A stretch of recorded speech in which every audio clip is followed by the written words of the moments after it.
Karibu katika mfululizo wetu wa hadithi ya leo.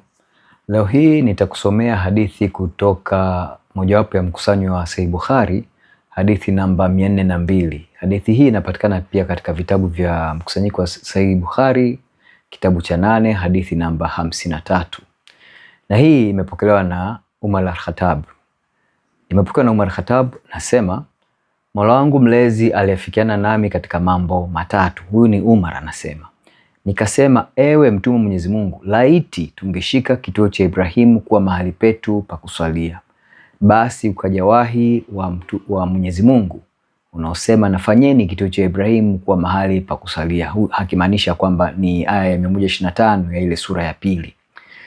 La pili, na kuhusu kujisitiri kwa wanawake nilisema, ewe mtume Mwenyezi Mungu, laiti ungewaamuru wake zako wajifuniki wasionekane na wanaume, kwa sababu wazuri na wabaya wanazungumza nao.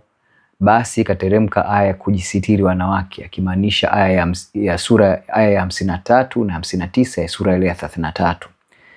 Anaendelea Umar, wakati fulani wake wa mtume waliungana dhidi ya mtume, na nikawaambia, inawezekana ikiwa atawapa talaka na Mola wake atampa yeye badala yenu wake bora kuliko ninyi. Basi ikateremshwa aya hii, aya ya 5 ya sura ya 66.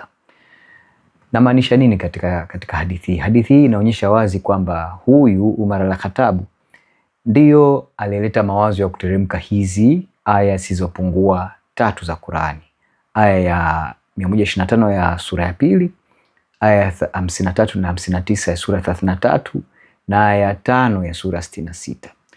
Na kwa mujibu wa maelezo ya wataalamu wa mambo ya Kiislamu, kwa mfano katika kitabu kinachotambulika kama Tarikh al-Khulafa, hii inazungumzia historia ya wale makhalifa, inaaminika huyu Umar al-Khattab alihusika katika aya zisizopungua kati ya 15 mpaka 21. Na hii linakubalika pia na Imam al-Suyuti, yeye anasema aya takriban 21. Al-Asqalani pia anasema kwamba Umar al-Khattab alihusika katika uteremshwaji wa aya kati ya 21 hivi.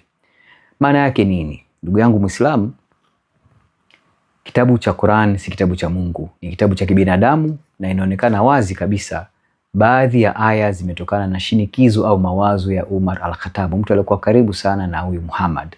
Alitumia ukaribu wake na ushawishi wake kwa Muhammad kuingiza baadhi ya mambo alikuwa anafikiria yakageuka kuwa aya katika kitabu cha Qur'an. Huu ndio ukweli ulivyo, na ndivyo ninavyosomea katika Sahih Bukhari, hadithi hii niliyokusomea namba 402. Asante sana.